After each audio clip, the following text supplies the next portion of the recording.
में से भी कोई partner visa, parent visa, carer visa और स्टूडेंट वीज़ा के बारे में जानना चाहते हो, आज के टाइम में ये बहुत ही कॉम्प्लिकेटेड और रिफ्यूज़ल रेट बढ़ गया है। ज़्यादातर रिफ्यूज़ल्स उन एप्लीकेशंस में आती हैं जो सेल्फ लॉन्च, जैसे क्लाइंट्स अपने आप एप्लीकेशन जो लॉन्च करते हैं। पेरेंट वीज़ाज़ में भी ज़्यादा पैसे स्पेंड करते हो तो प्रोसेसिंग टाइम्स थोड़ा क्विकर हो जाते हैं, आप पेरेंट वीज़ा नहीं अप्लाई कर सकते। जो सबसे कॉमन वीज़ा है पेरेंट्स के लिए वो कौन सा वीज़ा है? किसी का एक्सीडेंट हो जाता है, they need their family around, उस केस में इमिग्रेशन कितनी स्ट्रिक्ट है? पेरेंट वीज़ा में या केयरर वीज़ा में क्या डिफरेंस है? ड्यू टू कोई सम एक्सीडेंट या कोई ऐसी प्रॉब्लम आती है कि उसको लॉन्ग टर्म केयर की ज़रूरत होती है, तो वो नहीं अपने पेरेंट्स या अपने रिलेटिव्स का ये केयरर वीज़ा नहीं अप्लाई कर सकता है।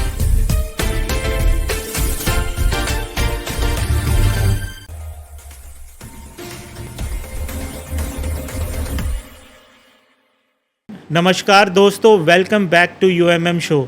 आज का ये एपिसोड बहुत ही इंटरेस्टिंग और इन्फॉर्मेटिव होने वाला है क्योंकि हम बात करेंगे माइग्रेशन के बारे में, और ये सब डिस्कस करने के लिए हमारे साथ बने हैं बहुत ही experience and knowledgeable mister Jasraj Dutt. So मैं स्वागत करता हूँ मिस्टर जसराज का। Thank you, Mithun, for inviting me to this show, and I'm very excited to share all the knowledge with you guys here.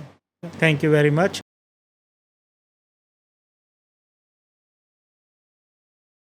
सो जसराज जी, मेरा पहला क्वेश्चन आपसे ये है कि मैं ये जानना चाहता हूँ कि ये आपकी जर्नी कैसे स्टार्ट हुई?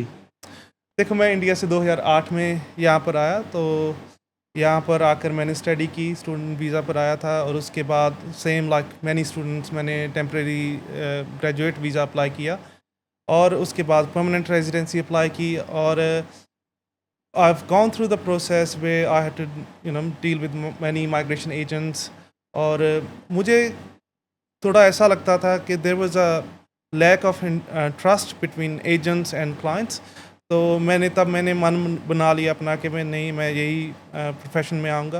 पहले मैं जॉब करता था, मैंने काफ़ी टाइम जॉब की, और साथ में मैंने पार्ट टाइम जैसे ये अपना प्रोफेशन स्टार्ट किया, और उसके बाद 2022 से लेकर मैं यही फुल टाइम कर रहा हूँ, और आई एम एंजॉयिंग इट। तो मुझे लगता है कि this is the right profession for me, so that's what I am doing at the so moment. Basically आपने अपने पैशन को फॉलो किया। यस, बिल्कुल यही।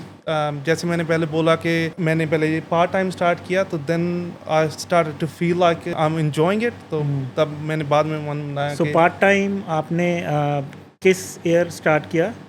पार्ट टाइम मैंने जो रजिस्ट्रेशन थी वो मैंने एंड ऑफ 2017 ले ली थी। 17 से। हाँ, और 2018 से मैंने अर्ली 2018 से मैंने जो बिजनेस पार्ट टाइम स्टार्ट कर दिया था। साथ में मैं जॉब कर रहा था, और उसके बाद 2022 में जैसे मैंने फुल टाइम करना शुरू Full time. किया। परफेक्ट। सो दोस्तों, अगर आप में से भी कोई partner visa, parent visa, carer visa और स्टूडेंट वीज़ा के बारे में जानना चाहते हो तो हमारे एपिसोड में एंड तक ज़रूर बने रहें। सो जसराज जी, मेरा सबसे पहला क्वेश्चन ये है, बहुत ही क्यूरियोसिटी है जानने के लिए, जो माइग्रेशन पहले की बात करें और अब की बात करें, उसमें क्या डिफरेंसेस हैं? मतलब अगर हम 20 साल पीछे चले जाएं और अब की बात करें, उसमें क्या डिफरेंसेस हैं? देखो, माइग्रेशन में बहुत सारे चेंजेस आए हैं। जैसे पहले no doubt the process was very simple, straightforward, थोड़ी बहुत फॉर्म फिलिंग होती थी, लेकिन जो प्रोसेसिंग टाइम थे वो बहुत क्विकर थे, और रेगुलेशंस, लॉ जो था बहुत, आई वुडंट से कि बहुत, लेकिन सिंपलर था, सिंपल था, इतना ज़्यादा कॉम्प्लिकेटेड नहीं था।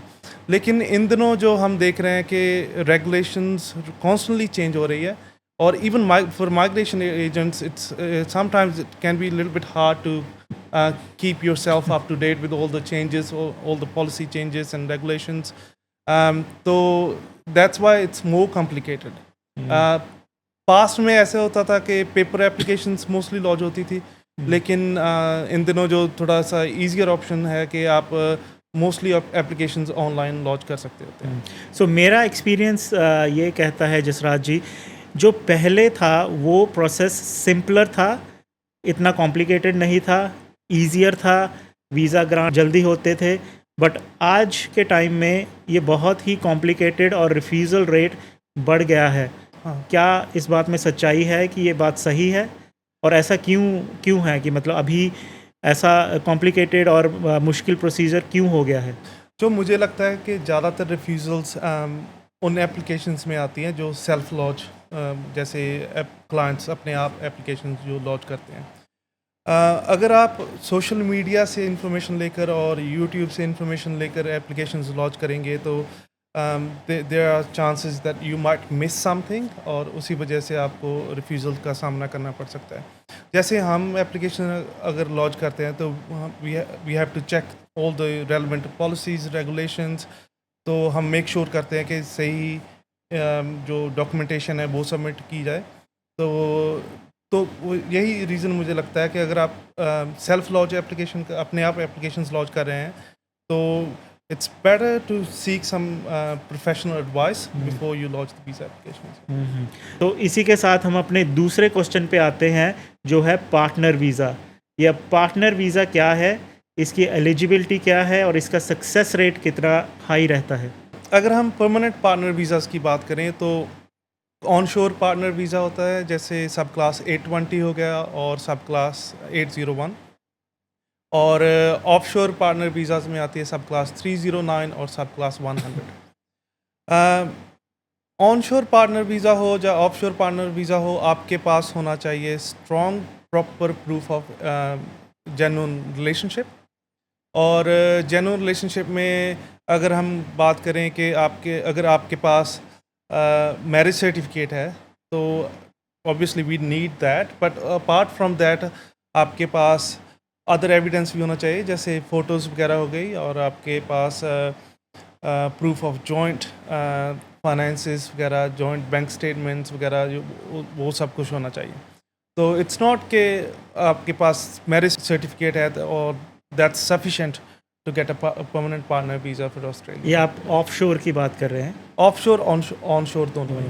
सो ये इमिग्रेशन है, ये कितना डीपली चेक करता है? Do they actually check everything?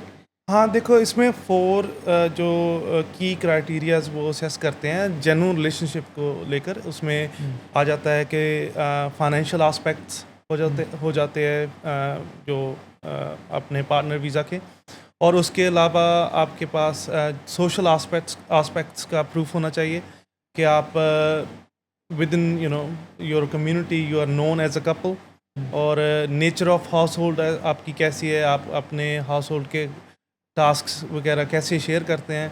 और जो फोर्थ है वो है नेचर ऑफ कमिटमेंट, और आपके फ्यूचर प्लान्स कैसे हैं, are you planning on having children in future.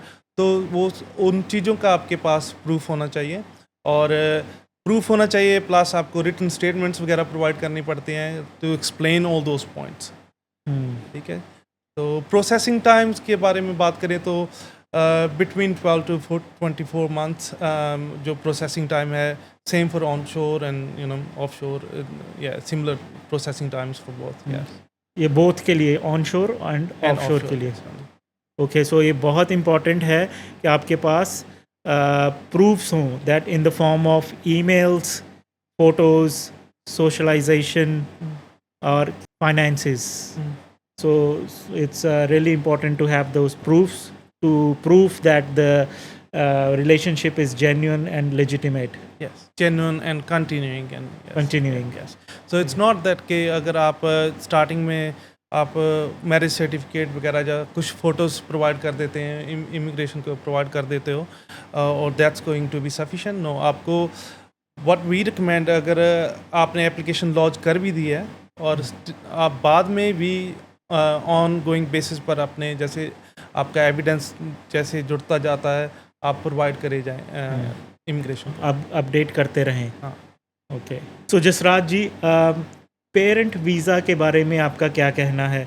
ये कितना हार्ड है, या स्पेशली जिनके सिबलिंग्स, कोई सिंगल चाइल्ड है, वो यहाँ पे रहता है and their parents wanted to migrate here permanently, वो कितना मुश्किल है और उस वीज़ा में क्या क्या चीज़ों का ध्यान रखना चाहिए? देखो पेरेंट वीज़ाज़ में भी जैसे मल्टीपल कैटेगरीज आती हैं, डिपेंडिंग ऑन के अगर आप ज़्यादा पैसे स्पेंड करते हो तो प्रोसेसिंग टाइम्स थोड़ा क्विकर हो जाते हैं। तो दे आर जैसे कंट्रीब्यूटरी पेरेंट वीज़ाज़ हैं और नॉन कंट्रीब्यूटरी पेरेंट वीज़ाज़ हैं। तो कंट्रीब्यूटरी पेरेंट वीज़ाज़ में जैसे आपको अराउंड $50,000 पर पेरेंट स्पेंड करने पड़ते हैं। तो लेकिन उसका बेनिफिट ये है कि आपकी जो वीज़ा एप्लीकेशन की प्रोसेसिंग टाइम्स है वो थोड़े कम होते हैं। पेरेंट वीज़ाज़ में मेन जो रिक्वायरमेंट होती है बैलेंस ऑफ फैमिली टेस्ट की, उसका मतलब ये होता है कि आपकी मेजॉरिटी ऑफ चिल्ड्रन ऑन शोर होने चाहिए, ऑस्ट्रेलिया में होने चाहिए, वो आइदर ऑस्ट्रेलियन परमानेंट रेजिडेंट्स या फिर वो ऑस्ट्रेलियन सिटीजन्स होने चाहिए। तो balance of family test pass करना दैट्स द मेन रिक्वायरमेंट। अगर आपके फॉर एग्जांपल 3 बच्चे हैं और 2 इंडिया में हैं या ऑफशोर कंट्री किसी कंट्री में है और एक ही ऑस्ट्रेलिया में है, तो आप बैलेंस ऑफ फैमिली टेस्ट नहीं मीट करते तो आप पेरेंट वीज़ा नहीं अप्लाई कर सकते। देयर आर सम कैटेगरीज जिसमें बैलेंस ऑफ टेस्ट नहीं अप्लाई होता, जैसे एज डिपेंडेंट रिलेटिव वीज़ा होता है सब क्लास 838, उसमें बैलेंस ऑफ फैमिली टेस्ट नहीं अप्लाई होता। तो पेरेंट वीज़ाज़ के प्रोसेसिंग टाइम की बात करें तो काफ़ी ज़्यादा है। अगर नॉन कंट्रीब्यूटरी पेरेंट वीज़ाज़ की बात करें तो it can take around 15 to 20 years or even more. 15 to 20 years. Yes. वाह। तो कंट्रीब्यूटरी पेरेंट वीज़ाज़ के प्रोसेसिंग टाइम थोड़े कम है। जो सबसे कॉमन वीज़ा है पेरेंट्स के लिए वो कौन सा वीज़ा है? मेजॉरिटी ऑफ टाइम मैंने ये देखा है कि पेरेंट्स 3 महीने या 6 महीने के लिए आते हैं, या कोई किसी ने प्रेगनेंसी प्लान की है या they're having expecting a baby, उस केस में they needed their parents for at least 1 year और longer.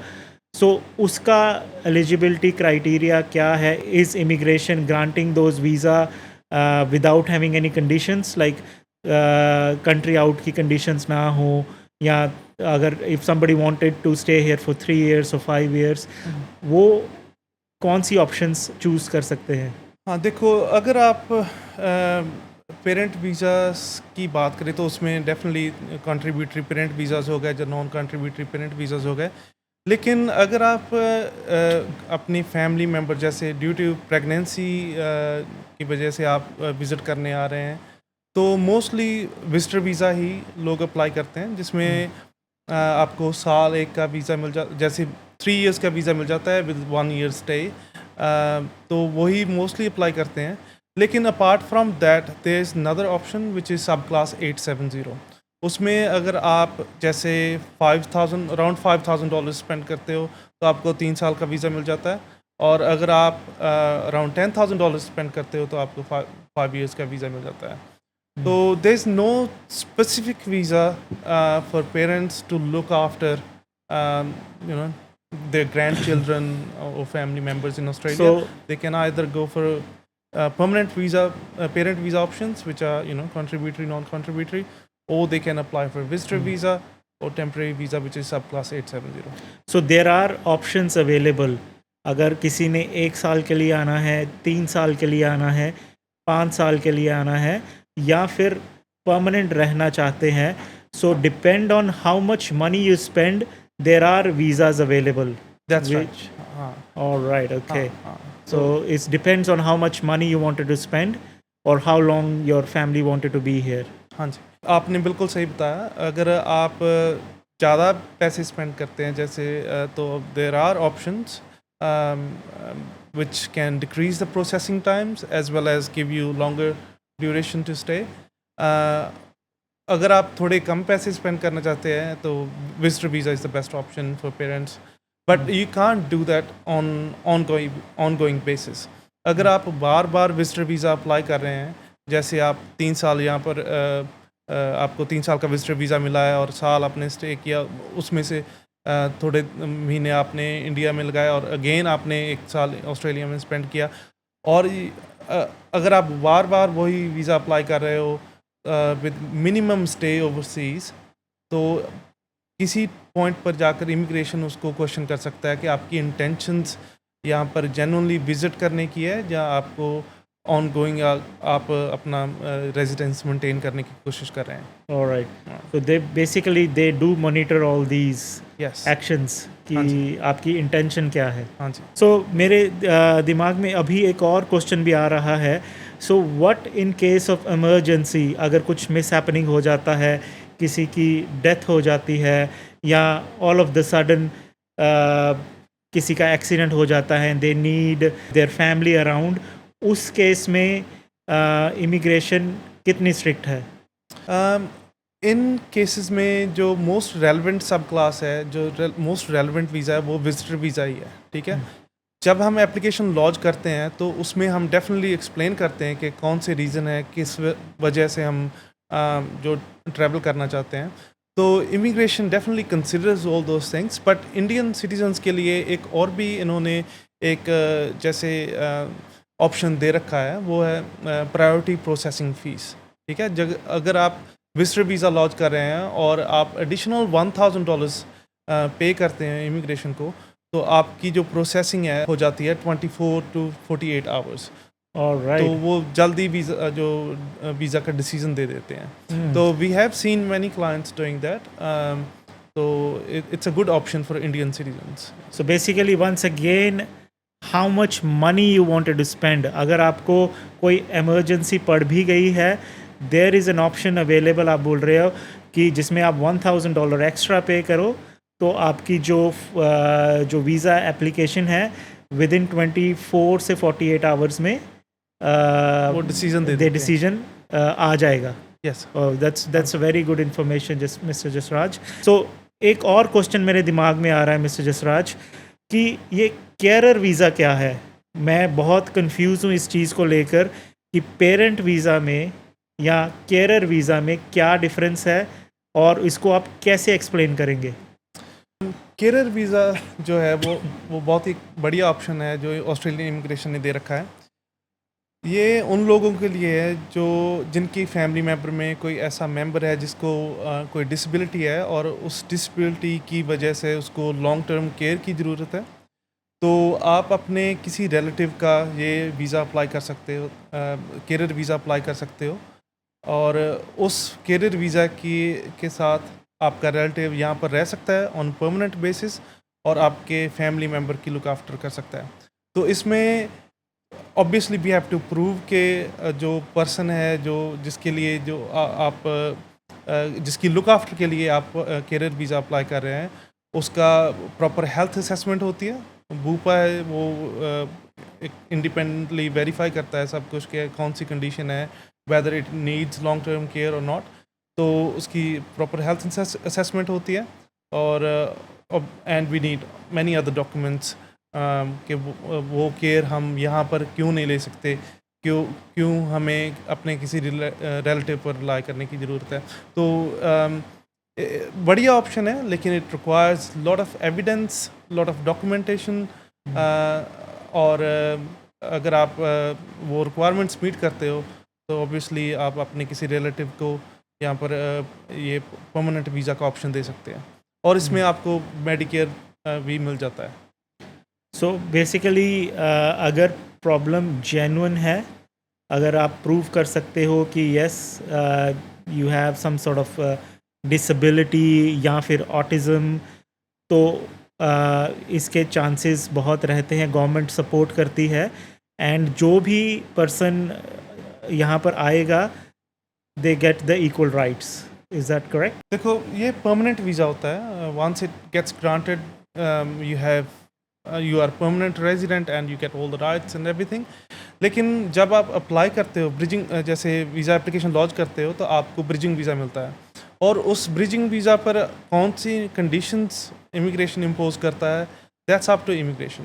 For some bridging visas they impose no work condition, and for some they don't. लेकिन इसके रिगार्डिंग कोई ऐसा रूल नहीं है कि वो सर्टेन कंडीशंस इम्पोज करेंगे या नहीं करेंगे. लेकिन हाँ, आपको मेडिकेयर कार्ड वगैरह मिल जाता है, एंड और during the processing of this visa application, अगर आपने ऑन शोर एप्लीकेशन लॉन्च किया है तो ऑस्ट्रेलिया में आप रह सकते हो during the processing of this visa application. Alright. So मैं एक क्वेश्चन पूछना चाहता हूँ कि अगर किसी का यहाँ पे एक्सीडेंट हो गया जो कि स्टूडेंट वीज़ा पे है, एंड उसके बाद वो डिसेबल हो गया, या फिर they need care for like good 6 months. So in that case can their parents और family apply for care visa? नहीं, देखो ये जो वीज़ा है, कैरियर वीज़ा है, ये परमानेंट ऑस्ट्रेलियन परमानेंट रेजिडेंट्स के लिए या ऑस्ट्रेलियन सिटीजन्स के लिए अ, जिनकी फैमिली में कोई ऐसा व्यक्ति है जिसको लॉन्ग टर्म केयर की ज़रूरत है। अगर हम बात करें कि कोई स्टूडेंट को ड्यू टू कोई सम एक्सीडेंट या कोई ऐसी प्रॉब्लम आती है कि उसको लॉन्ग टर्म केयर की ज़रूरत होती है, तो वो नहीं अपने पेरेंट्स या अपने रिलेटिव्स का ये कैरियर वीज़ा नहीं अप्लाई कर सकता है। It is only for Australian permanent residents या ऑस्ट्रेलियन सिटीजन्स जो जिनके फैमिली में कोई ऐसा मेंबर है जिसको लॉन्ग टर्म केयर की ज़रूरत है। सो अगर हम स्टूडेंट वीज़ा की बात करें, क्या सिचुएशन है अभी आज के दौर पे ऑस्ट्रेलिया में? क्या स्टूडेंट वीज़ा लग रहे हैं? क्या इमिग्रेशन को अब स्टूडेंट्स की ज़रूरत है? क्या स्टूडेंट्स का फ्यूचर यहाँ पे ब्राइट है? ये सारे क्वेश्चंस बहुत ही करंट और हॉट टॉपिक है। सो हमारे दर्शक ये ज़रूर जानना चाहेंगे इन terms of opportunity wise, in terms of visa grant के स्टूडेंट्स के पास अभी क्या ऑप्शंस है ऑस्ट्रेलिया में? देखो, स्टूडेंट वीज़ाज़ लग रहे हैं, लेकिन हाँ, इतना मैं ज़रूर बताऊंगा कि इनका असेसमेंट क्राइटेरिया जो जो है वो बहुत ही स्ट्रिक्ट इन्होंने कर दिया है। जैसे जेन्युइन स्टूडेंट रिक्वायरमेंट जो जो होती है उसमें आपको ये बहुत ही स्ट्रिक्टली असेस कर रहे हैं इन दिनों पर ऑस्ट्रेलियन ऐसा इमिग्रेशन। ऐसा क्यों है कि क्यों ये स्ट्रिक्टनेस हुई है? जो हमें लगता है कि ऑस्ट्रेलियन इमिग्रेशन जो चाहती है, जो ऑस्ट्रेलियन गवर्नमेंट जो चाहती है, वो ये है कि वो जेन्युइन स्टूडेंट्स चाहते हैं, not those students who just want to jump courses to extend their stay in Australia to so जो इन दिनों इनका असेसमेंट क्राइटेरिया है वो यही है कि they trying to get those students who are genuinely interested in studying in Australia. तो इन दिनों अगर हम बात करें on shore student visa applications की, we do get request way they ask for detailed information about your bank statements and your income, where you getting all the money from, how you paying your tuition fees. तो उन चीज़ों को ये बहुत detail में देख रहे हैं इन दिनों। विद टाइम मैंने ये भी सुना है कि इनकी रिक्वायरमेंट्स भी चेंज होती रहती हैं। एवरी 6 months to 12 months कुछ ना कुछ इमिग्रेशन नए रूल्स लेके आता है। कभी ये कहते हैं कि भाई रीजनल में जाना पड़ेगा, कभी ये कहते हैं कि नहीं अभी आईटी में ज़्यादा ज़रूरत है, कोई कहता है कि नर्सिंग की रिक्वायरमेंट ज़्यादा है। आज से 15 साल पहले की बात करें तो हॉस्पिटैलिटी में या कम्युनिटी वेलफेयर में जो है वो स्ट्रॉन्ग वीज़ा ग्रांट हो रहे थे और उनका फ्यूचर एकदम सिक्योर था। ये ऐसा क्यों है? और अभी की बात करें, what is the best options to go for like in terms of studies? Demand जो इन दिनों है वो है अपने कंस्ट्रक्शन के रिलेटेड कोर्सेज की, और उन ऑक्यूपेशंस में, कंस्ट्रक्शन रिलेटेड ऑक्यूपेशंस में पीआर लेना अब काफ़ी आसान है। रिसेंटली जो क्वींसलैंड माइग्रेशन ने अनाउंस किया है कि उन्होंने अपने कंस्ट्रक्शन रिलेटेड ऑक्यूपेशंस के लिए रूल्स थोड़े अपने इजी रखे हैं। तो अगर आप कंस्ट्रक्शन के रिलेटेड कोई कोर्स करना चाहते हो तो गो फॉर इट, आपको बाद में पीआर के प्रोसेस में भी इजी रहेगा।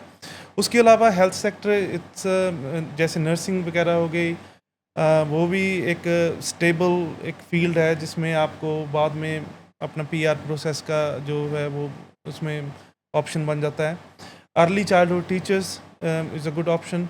So it changes depending on what Australia needs. They'll set their skilled occupation lists accordingly. और इसके लिए आप अगर मोर इन्फॉर्मेशन जैसे चाहते हो कि लिस्ट में कौन सी ऑक्यूपेशंस है स्किल्ड ऑक्यूपेशन लिस्ट में, तो आप इमिग्रेशन की वेबसाइट पर जाकर ये सब कुछ चेक कर सकते हैं। सो इमिग्रेशन की वेबसाइट में ये सारे अपडेट्स रहते हैं?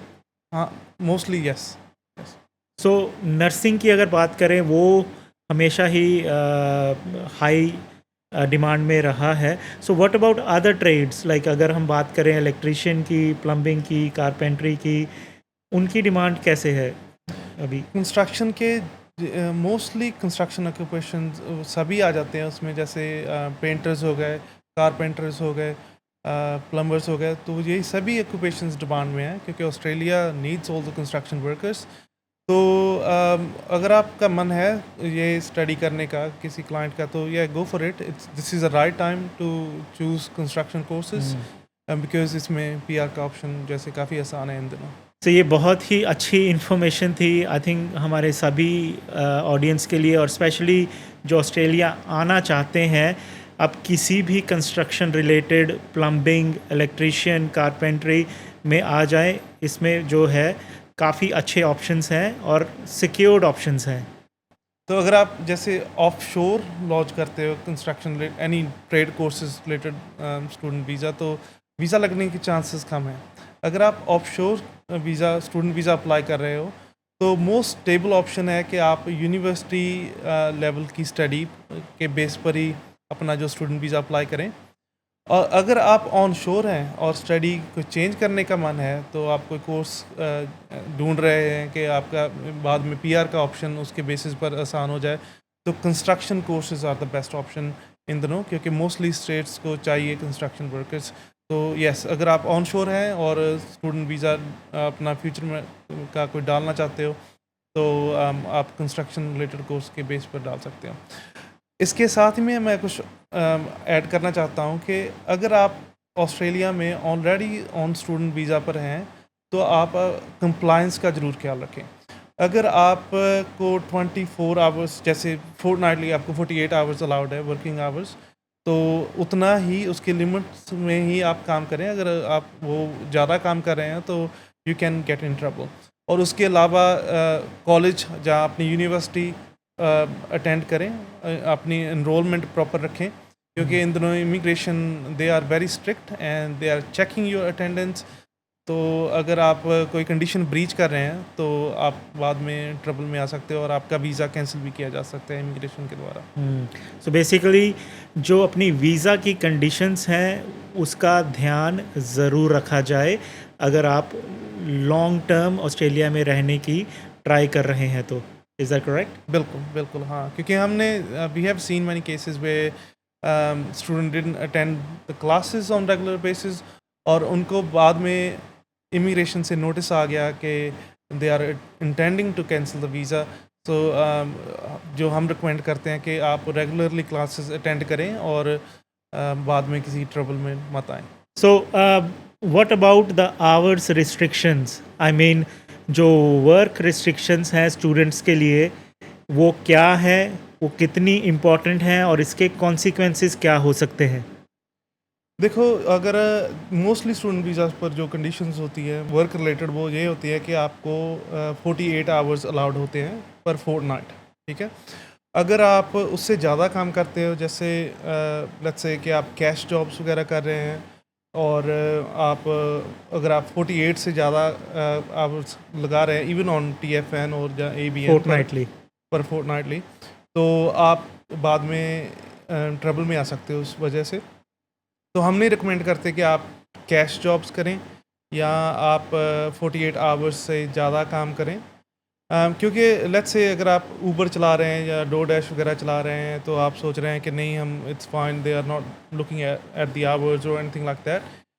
इमिग्रेशन अगर वो चाहें तो वो सब कुछ डिटेल में जाकर चेक कर सकते हैं, ठीक है। तो हम इन दिनों देख रहे हैं कि immigration are sending those kind of requests where they're trying to figure out कि स्टूडेंट कितने आवर्स काम कर रहा है और कितने नहीं। तो रिसेंटली जैसे हमारे पास एक केस आया कि उसका हमने स्टूडेंट वीज़ा अप्लाई किया, जैसे वो ऑन शोर था और उसने उस क्लाइंट ने ऑन शोर जैसे स्टूडेंट वीज़ा डालना था अपनी फर्दर स्टडीज़ के लिए। तो उस स्टूडेंट से इमिग्रेशन ने पूछा डिटेल में कि आप हमें प्रॉपर रिकॉर्ड दें आपकी इनकम का, कहाँ पर आप जॉब कर रहे हैं, और अपनी बैंक ट्रांजैक्शंस वगैरह सब कुछ हमें प्रूव करें कि आपको इनकम कहाँ से आ रही है, आप अपनी ट्यूशन फ़ीस वगैरह कैसे पे कर रहे हैं। तो अगर आप कैश जॉब्स वगैरह कर रहे हैं, ऊबर या डोरडैश वगैरह चला रहे हैं, एंड और आपका जो काम है वो 48 पर फोर्टनाइट से ज़्यादा हो रहा है, तो be careful, you can get in trouble. So immigration अगर चाहे तो सारी इन्फॉर्मेशन निकाल सकती है। हाँ। कहीं ना कहीं पे उनका डाटा रिकॉर्ड होता है and they can get in a big trouble. हाँ जी, बिल्कुल, वो इमिग्रेशन इन दिनों ज़्यादा स्ट्रिक्ट हो रही है और they are going to that level to check the students whether they are genuine students or they're just trying to make some money and अपनी proper attendance वगैरह लगा रहे हैं कि नहीं लगा रहे हैं. तो इन चीज़ों का compliance का मेनली ख्याल रखें. अगर आप compliant नहीं होगे अपने स्टूडेंट वीज़ा से तो आपको बाद में प्रॉब्लम आ सकती है और आपका वीज़ा कैंसिल भी हो सकता है अगर इमिग्रेशन चाहे. that's good to know. So एक बहुत ही कॉमन क्वेश्चन मैं कहूँगा जो कि आई वुड से कि पहला क्वेश्चन जो एक स्टूडेंट का होता है कि क्या परमानेंट रेजिडेंसी ऑस्ट्रेलिया में मिलती है या हाउ इजी इट इज़. तो इसका आंसर क्या हो सकता है कि अगर कोई क्वेश्चन करे कि ऑस्ट्रेलिया में परमानेंट रेजिडेंसी मिलती है या नहीं मिलती. हाँ देखो, परमानेंट रेजिडेंसी मिलती है अगर आप प्रॉपर प्लान से अपना जो स्टडी का पाथवे रखें या अपना करियर का पाथवे प्रॉपर रखें. ठीक है, देखो परमानेंट रेजिडेंसी के मल्टीपल ऑप्शंस है. जैसे स्किल्ड वीज़ाज़ होते हैं, इसमें आप अपनी स्टडी करते हैं, कुछ एक्सपीरियंस इकट्ठा करते हैं, तो आप एक्सप्रेशन ऑफ इंटरेस्ट लॉन्च करके then you wait for the invitation from immigration. वो भी एक ऑप्शन होता है. उसके अलावा एम्प्लॉयर स्पॉन्सर्ड वीज़ाज़ होते हैं. तो हाँ, डेफिनेटली परमानेंट रेजिडेंसी के काफ़ी ऑप्शन हैं, लेकिन आपको प्लान प्रॉपरली करना पड़ता है कि आप कौन सी स्टडी चूज़ कर रहे हैं और आप कैसे अपना फ्यूचर जो प्लान करते हैं. क्योंकि अगर आप पहले हम जैसे बात कर रहे थे कंप्लायंस की, अगर आप कंप्लायंट नहीं हो अपने स्टूडेंट वीज़ा से तो आपका बाद में आपको परमानेंट रेजिडेंसी में भी बहुत बड़ी मुश्किल आ सकती है. सो कहीं ना कहीं स्टूडेंट अपना प्रायोरिटीज़ भूल जाता है, अपने काम को ज़्यादा प्रेफरेंस देने लगता है और वो भूल जाता है कि they only are allowed to work 24 hours a week. So अगर स्टूडेंट ऐसा कर रहे हैं, आपका एडवाइस है कि ऐसा मत करें अगर if you are planning to get the permanent residency in Australia. बिल्कुल हाँ, जैसे पहले मैंने बताया कि compliance it's a very important factor. And हमारे पास अक्सर ऐसे केसेस आते हैं जो due to compliance very complicate हो जाते हैं बाद में, और then it delays your permanent residency process and it can cost you lot of money. अगर आपका वीज़ा फॉर एग्जांपल कैंसिल हो जाता है तो आपको you have to go through the appeal process which can can take many months or years to finalize, and also आपको काफ़ी बड़ी रकम स्पेंड करनी पड़ती है अपील प्रोसेस पर. सो जसराज जी, सबसे ज़्यादा कॉमन मिस्टेक्स क्या होती हैं इन टर्म्स ऑफ वीज़ा या स्टूडेंट्स या फैमिली के केस में? What are the most common mistakes people make? तो जो हम एप्लीकेशंस लॉन्च करते हैं वो हम देखते हैं कि भाई प्रॉपर पहले चेक करते हैं कि रेगुलेशंस के अकॉर्डिंग है, जो लॉ के अकॉर्डिंग है, तो then we launch the visa application. ठीक है, तो जो हमने बोला कि सेल्फ लॉन्च एप्लीकेशन, उसमें जो कॉमन मिस्टेक हम देखते हैं कि वो मिस इन्फॉर्मेशन होती है कि कुछ इन्फॉर्मेशन उन्होंने सोशल मीडिया से ले ली और कुछ अपने से ऐड कर दी, तो वैसी इन्फॉर्मेशन आपको बाद में प्रॉब्लम दे सकती है, नेगेटिव कंसिक्वेंसेस हो सकते हैं उस इन्फॉर्मेशन के. तो दूसरी चीज़ आप ये ध्यान में रखें कि अगर आप ऑफशोर से एप्लीकेशन लॉन्च करते हैं तो you should go to a proper agent who is registered. और क्योंकि हमने देखा है इन द पास्ट के कुछ क्लाइंट्स को ऐसी प्रॉब्लम आती है कि उनकी एप्लीकेशन जो ऑफशोर से लॉन्च होती हैं तो उसमें एजेंट्स अपने आप ही कुछ ऐसी इन्फॉर्मेशन डिस्क्लोज़ करते हैं, जैसे एम्प्लॉयमेंट के रिगार्डिंग क्लेम्स ऐसे डाल देते हैं, जहाँ अपना मैरिटल स्टेटस के रिगार्डिंग ऐसे क्लेम्स डाल देते हैं कि भाई क्लाइंट को भी उस चीज़ के बारे में नहीं पता होता. तो इन चीज़ों का ख्याल रखें कि आप प्रॉपर रजिस्टर्ड माइग्रेशन एजेंट्स या प्रॉपर जो माइग्रेशन प्रोफेशनल है उसके पास जाएं, क्योंकि अगर आप कुछ ऐसी इन्फॉर्मेशन मिस इन्फॉर्मेशन इमिग्रेशन को प्रोवाइड करते हैं तो इवन आपका अगर वीज़ा ग्रांट भी हो जाता है तो बाद में इमिग्रेशन को अगर इस चीज़ के बारे में पता चलता है कि आपने फॉल्स क्लेम्स डाले थे अपनी एप्लीकेशन में, तो आपका वीज़ा उस वजह से कैंसिल भी हो सकता है. ठीक है, अच्छा, वीज़ा ग्रांट होने के बाद भी कैंसिल हो सकता है. It's very interesting to. And even वो 3 साल का बैन भी लगा सकते हैं इस वजह से. अच्छा, फर्दर बैन भी लग सकते हैं. Application for another 3 years. सो कोई ऐसा इमोशनल मोमेंट आपका क्लाइंट के साथ हुआ हो कि जिसमें आप भी इमोशनल हो गए हों, या कुछ ऐसा शेयर करना चाहोगे? देखो, जो फैमिली माइग्रेशन है, this is my favourite topic, ठीक है? I love doing partner visas, parent visas, carer visas, and ये सभी वीज़ाज़ जो ये हैं, वो very sort of emotional kind of stuff, I would say. तो जब हम देखते हैं कि किसी क्लाइंट का वीज़ा ग्रांट होता है, तो we get to see many emotional circumstances, and we see happy clients, and when obviously some visas get refused, and in those scenarios clients get very, you know, distressed and all that.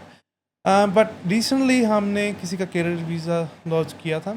उस जो client का उसकी mother यहाँ पर थी, और वो visitor visa पर उनको विज़िट करती थी, और वो ऑन शोर थे, और उनका वो विजिटर वीज़ा अप्लाई करने जा रहे थे अगेन। तो हमने उनको बताया कि हम आपका कैरियर वीज़ा अप्लाई कर सकते हैं, क्योंकि आप वो सभी रिक्वायरमेंट्स पूरी करते हैं। तो ये सुनकर वो बहुत खुश हुए, लेकिन जब हमने अप्लाई किया और ब्रिजिंग वीज़ा उनको ग्रांट हो गया और मेडिकेयर कार्ड वगैरह सब कुछ मिल गया, तो they were so happy, they were thanking us so much, and they were just, we felt like, you know, we have done something so good for that client, and we felt like, you know, we were getting so many blessings from that client. So we come across all those stories, and तो हमें बहुत अच्छा लगता है कि हम लोगों की ज़िंदगी में ये एक पॉजिटिव सॉर्ट ऑफ काम कर रहे हैं। और that's why we love doing it.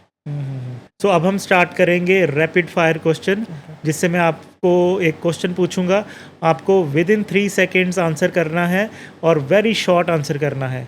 तो मेरा सबसे पहला क्वेश्चन है, सबसे टफेस्ट वीज़ा कौन सा है?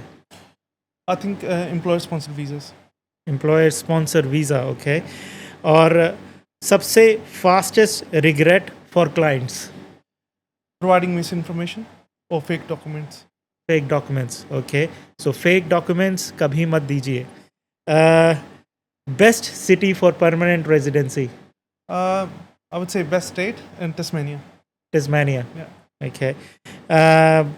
माइग्रेशन को आप कैसे एक्सप्लेन करेंगे in just 2 words? Complicated these days. Complicated, that's it. So अब हम बात करेंगे टेम्परेरी रेजिडेंसी के बारे में, जिसको हम शॉर्ट फॉर्म में TR भी कह देते हैं। जब मैं इस पॉडकास्ट में रिसर्च कर रहा था, तो मेरे को TR के ऊपर ज़्यादा इन्फॉर्मेशन मिली नहीं। सो कौन सी ऐसी इन्फॉर्मेशन है जो कि सभी को पता होनी चाहिए, किन किन बातों का ध्यान रखना चाहिए when it comes to temporary residency? इस वीज़ा को मोस्टली हम लोग TR कहते हैं, लेकिन इसकी सब क्लास है, सब क्लास 485। तो इस वीज़ा की कुछ स्पेसिफिक रिक्वायरमेंट्स होती है, स्पेशली जब आप एप्लीकेशन लॉन्च करते हैं, तो आपको उन रिक्वायरमेंट्स का ख्याल रखना पड़ता है। अगर आप नहीं रखते तो स्ट्रेट वे इमिग्रेशन आपको रिफ्यूज़ल दे सकता है। जैसे हेल्थ इंश्योरेंस हो गई, पुलिस चेक हो गया, आपकी स्टडी के कंप्लीशन डॉक्यूमेंट्स वगैरह हो गए, ठीक है?